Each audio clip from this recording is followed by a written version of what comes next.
चौधराइन की तो चांदी ही चांदी है। घर की लक्ष्मी के साथ साथ तिजोरी की लक्ष्मी भी तो आएगी।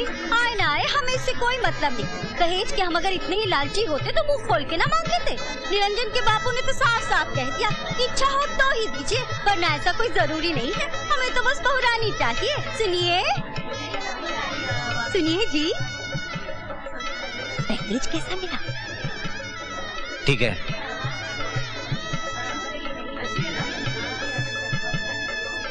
माँ, बाबूजी कुछ खुश नहीं है। कहीं ऐसा तो नहीं कि दहेज कम मिला हो? ऐसा हो ही नहीं सकता। अरे बहुरानी का बाप कोई ऐसा वैसा थोड़ी है, दीवान साहब है। अरे हाथी मरता है तो भी गधे से ऊंचा रहता है। दहेज में कोई कमी नहीं की होगी उन्होंने। लेकिन माँ, बाबूजी तो वो छोड़ उनकी बात। उनका तो मुँह हमेशा पुरानी घड़ी की तरह लटका रहता है। चल चल, बारात आ गई। आओ।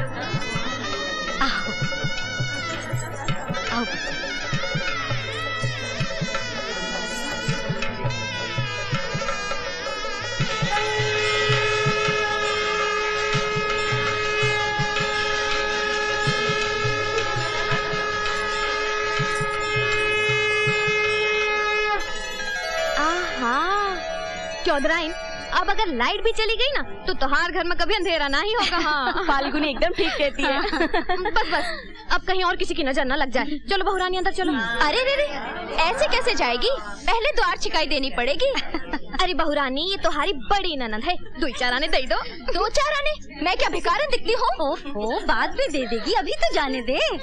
अच्छा ठीक है, मैं बाद में ले लूँ, लेकिन एक शर्त है, जो मांगूंगी वो देना पड़ेगा। अरे तो तुम कौन से आसमान के चांद सितारे मांग लोगी? बहुरानी कह तो दे दूंगी। अब चलो चलो।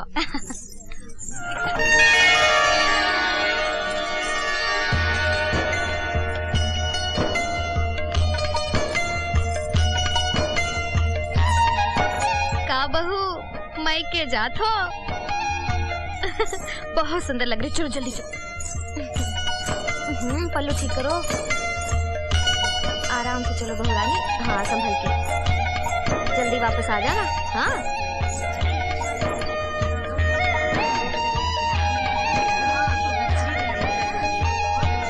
भाभी, याद है द्वार छिकाई के दिन तुम मुझे कुछ देने वाली थी?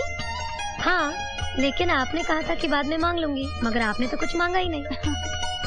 आज मांग लो भाभी, अपना ये मांग टीका मुझे दे दो ना।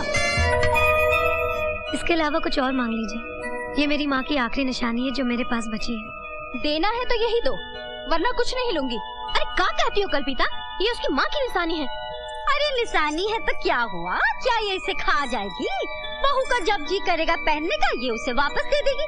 अब ले दे के एक ही तो भाभी है बेचारी की। अब तुम ही बताओ ना बहू, तुमसे न मांगे तो और किससे मांगे भला?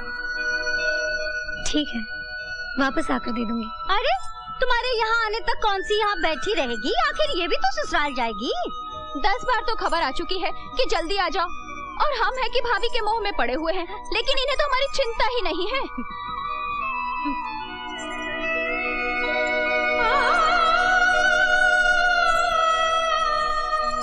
ये लीजिए।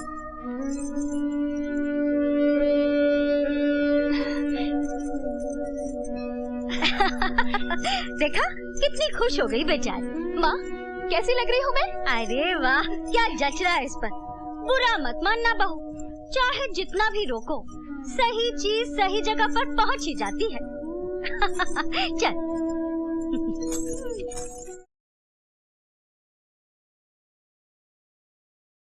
बहू जी, कल्पिता के सर में इतना दर्द है कि वो तड़प रही है, इसलिए आज का खाना तुम ही बनाना। जी हाँ।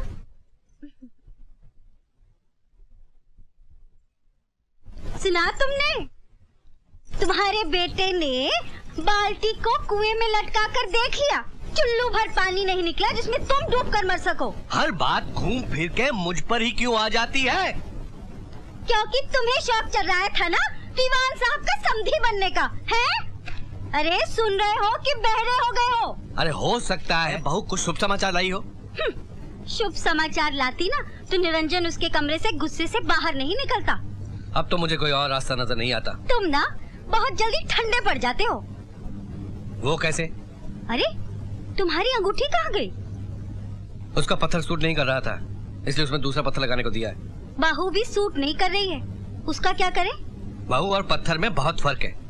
पत्थर तो आसानी से निकल जाता है, लेकिन बहू वो खुद ही निकल जाएगी। वो कैसे? अरे पानी भी बूंद बूंद गिरे ना तो पत्थर कट जाता है, और अपनी बहू तो मिट्टी की बनी है, पहली ही बारिश में गायब हो जाएगी।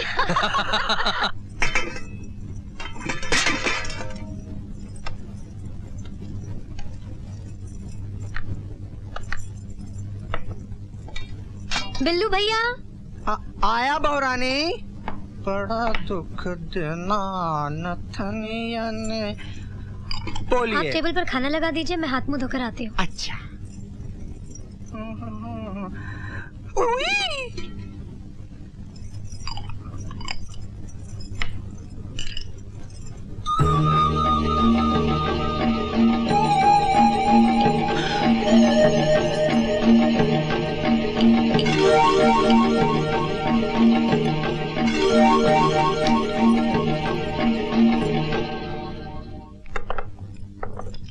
खाना आज भाभी ने खुद अपने हाथों से बनाया है। लो बेटा, ये लीजिए। अरे भैया को भी दो ना सब्जी, ये ले बेटा।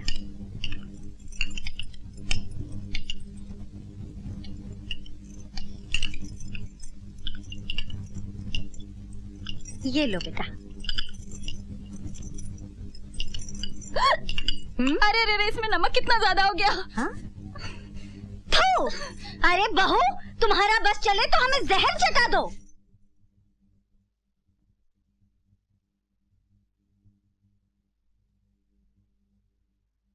माँ जी, नमक कुछ ज्यादा हो गया क्या? कुछ नहीं, बहुत ज्यादा हो गया।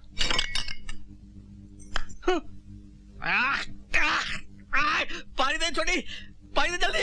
अब क्यों जान निकल रही है? खुद ही तो बिना माँ की बेटी को उठा कर ले आए। अरे माँ होती तो बेटी को खाने पीने के तौर तरीके सिखाती ना। सब तुम्हारा ही किया धरा है, भोगो आप। अरे मेरी तो ये समझ में नहीं आता कि सारी बातें घूम फिर कर मुझ पर ही क्यों आ जाती हैं। माँ जी, मैं फिर से खाना बना दूं? बस बस रहने दे बहू, खाना हम बना देंगे, तू सिर्फ बर्तन साफ कर दिया कर। जी। याद रहे, मैंने बर्तन साफ करने के लिए कहा है, तोड़ने फोड़ने के लिए नहीं। बाबा की बिटिया पर आई,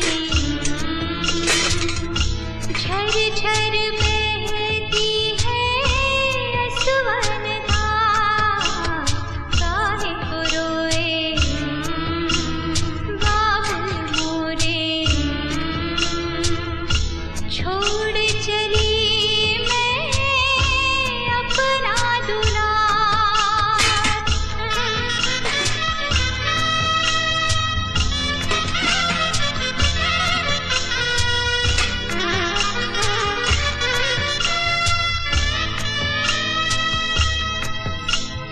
हाय दैया, बेचारे के हाथन की मेहंदी तक नहीं छूटी है, और इतना ढेर सारा काम। बाप रे बाप, इतने बर्तन। आओ, लगता है चौधराइन ने पड़ोसियों के बर्तन भी इधर से मंगा लिए। क्यों? हमारे अपने घर में बर्तन कम है क्या? वैसे भी अपना काम खुद ही करना चाहिए। काम करते रहने से सेहत भी ठीक रहती है और रात को नींद अच्छी आती है। और एक बात तुम दोनों कान खोल कर सुन लो, खबरदार जो मेरे घर के मामले में टांग अड़ाई तो, समझे? अरे इतने बर्तन? जाओ, चलो यहाँ से। आ जाते हैं पता नहीं कहाँ से मुंह उठा के। बड़े आए थे उसके हमदर्द बनके। लेकिन एक बात तो है मम्मी। क्या? तुमने बेचारी को कुछ ज्यादा ही बर्तन दे दिए हैं। अरे मैं तो और देने वाली थी ताकि रात भर घिसती रहे। वैसे भी निरंजन रात भर आने वाला नहीं है। वो कहाँ गए हैं? बैंक मैनेजर से मिलने गया होगा। इसी महारानी की वजह से तो सारा मामला खराब हुआ है। मैनेजर को पटाने के लिए दारू वारू पिलाएगा और सुबह को लौटेगा। माँ, खाना तैयार है। अच्छा चलो।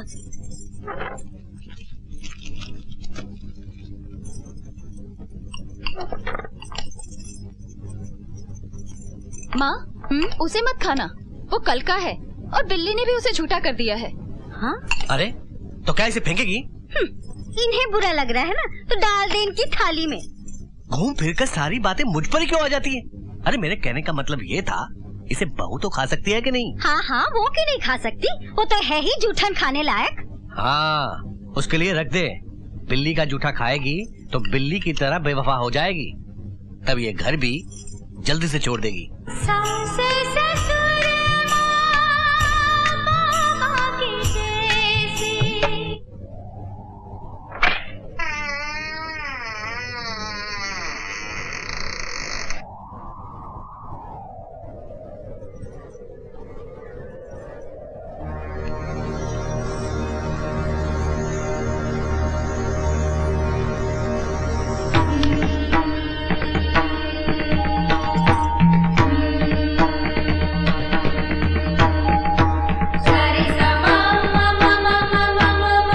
बहू,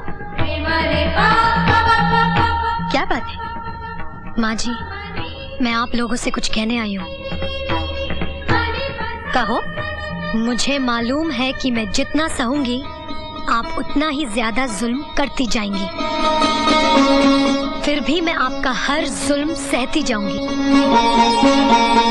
अगर आप ये सोचती हैं कि आपके जुल्म करने से मैं ये घर छोड़ दूंगी तो आप ये गलत सोच रही हैं।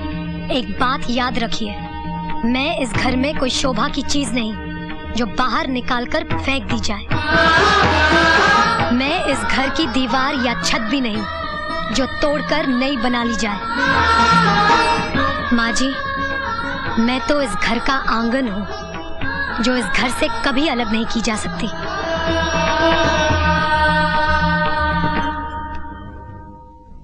देखा देखा कैसे मुंह पर चोट करके चली गई।